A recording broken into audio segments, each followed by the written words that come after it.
Ike Turner. You know Ike Turner? No. I know the name. I couldn't. Yeah, he doesn't know. yeah, We'll put him yeah. on I from couldn't later. pick him on a lineup. Well, I know a guy. I know But I'll tell you. Let me tell you the story. Donald Glover. Okay. You're gonna Donald Glover you're Black. gonna die when you hear this. Okay, so this is early on in the Comedy Store career. This waitress tries to kill herself, and I gotta tell you something. It fucked with me because I really liked her. And when I heard why she tried to kill herself, I never really liked that guy anymore. He disappeared as I have manager. a funny story about him. Then he popped back. Then he came back years later. Okay, I never said nothing. It wasn't none of my business. You got to pick your battles. But at the time, I'm buying coke from a couple of different people. I have an Armenian coke dealer. I have a Mexican coke dealer. I have a black coke dealer, and I have another black coke dealer. Now, one of those black coke dealers happens to be a comedian. Look at my eyes. I know what it is. He happens to be a comedian. SL. He had the worst cocaine that you could ever imagine. He was always my last choice because I could front it from him. He would get high and forget because he was on pills. I know who you're talking about, He was on bro. pills. It was the fucking crazy. And I liked him. I like him too. He was the worst comic in the world, but I liked him. And he lived 2 blocks from my house. And even with all my cocaine paranoia, I could still drive to his house and get a package. He was like McDonald's of cocaine. Right. So I would say to him, hey, leave me some coke in your motorcycle. So he would leave his garage door open. Millions of people would walk by. And in the motorcycle, in the little booth, there'd be a package waiting for me. Wow. So he would call me the next day and say, did you take the package? And I go, no. He goes, there's no money there. I go, what are you talking about? I didn't take the package. And he goes, somebody fucking took the package. So this went on for months. But I always work things out with him. So it's New Year's Eve, and I go up there, and I flip the thing open, and I hear, psst, Joey. And I look up, and it's that girl that tried to kill herself at the store 10 or 12 years earlier. And I look at her, and I go, what the fuck are you doing here? She goes, I'm waiting for her. She goes, have you seen him? Is he upstairs? And I felt like saying, didn't you try to kill yourself over a different black guy? Yeah. Fucking 10 years ago? And now you're another fucking black guy? When you Yeah. want to hang yourself again? When you want to pull a Bourdain? I go, get the fuck. I just walked out of there and I told him the next day. I called him up and I go, hey man, you can't fuck with that chick. You I can't. told him the whole story. I go, she tried to kill herself over some black dick before. And he had a girlfriend. You got 20 white women that are chasing you. She'll have a heart attack. I tried to take her to a meeting, right? Because I was sober. I'm driving down La Cienega. She jumps out of my car going fucking 40. And I never saw her again. All I was doing, she was like thinking that I was like some sort of human trafficker or something. She goes, you want to go to a meeting, right? And get sober. It's like, I don't know much about him. I go, you're going to die. So I tried to be the good dude. She jumped out of my fucking car. At 40 miles an hour? Yeah, can I tell you something funny about that guy, the manager, though? So he was doing comedy, too. Did you know that? Yes. For years. For years. So I didn't see him for years. So one day I get a call from this guy named Tony Calabrese from San Diego. He goes, do you want to judge a comedy competition in Tucson, Arizona? So how am I going to get there? He goes, I have a private plane. We're going to do the whole thing. So I fly to Tucson. It's a huge comedy competition. I'm one of the judges. Next thing I know, this next guy's from Orlando, right? He's been doing comedy for 2 weeks only. Ladies and gentlemen, it's the guy. The black manager. He doesn't know I'm judging. He comes up there. He's been doing it for 10 years at that time. But he's trying to pawn it off like his own. Did you just fart? No. I was trying to.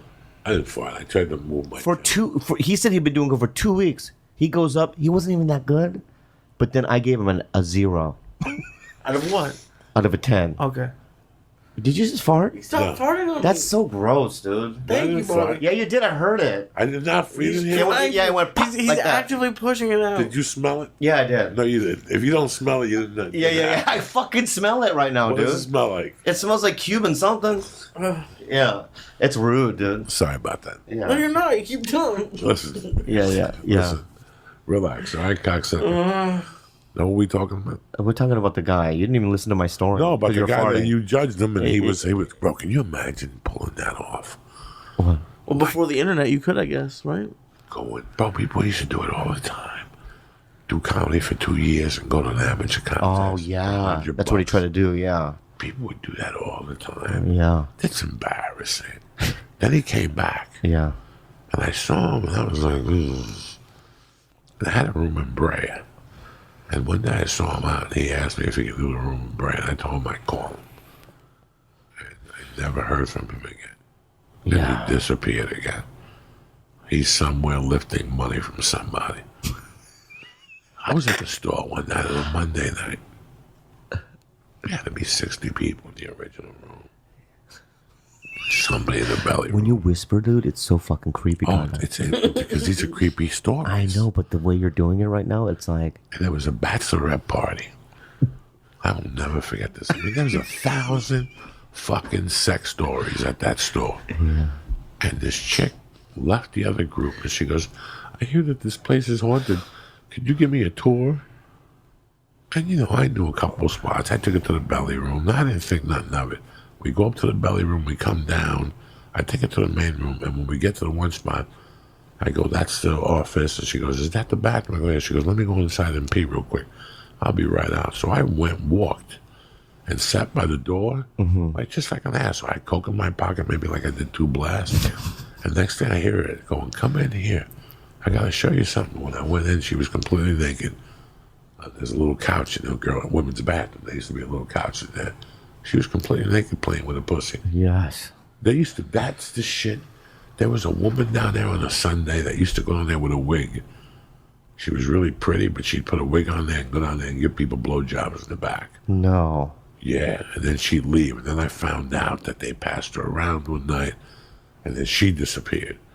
Then there was a blonde girl that was down there giving blowjobs out to But get let on me say stage something. time. It was crazy. It was completely. But you can't. Crazy. You can't. Any girl that wants to fuck me at the store, I'm gonna tell you this. I pulled up at the This is before I met my girlfriend. 6 years ago. I pulled up at the fucking parking lot. There was the hottest girl I've seen in a long time. She goes, "Hi, I'm a big fan." Straight up. I go, "Thank you." And she goes, "I live in Bakersfield. Can I spend the night at your house tonight?" I go, "Yeah." She comes to my place for a week, right? She fucks me for a week. It was a gift from God. And then I'm at a dinner with her, and a comic calls me. I can't say who. And he goes, "Hey, dude, that girl you're with?" I go, "Yeah." He goes, "Don't bring her around tonight. I'm bringing my girlfriend." I go, "Yeah, but she's with me." "Oh, I've been fucking her too, dude." Right? I hang up the phone. I look at her. I go, "Who else have you fucked?" I'm not kidding you, dude. It was like every paid regular on the list. Everyone. I go, "You fucked all these guys?" She goes, "Yeah." Apparently, I was the last one. And then, you know what's funny? 2 years later, Russell Peters comes up to me and goes, "Hey, you know the so-and-so?" I go, "Yeah." She goes, "Did you sleep with?" I go, "Everyone."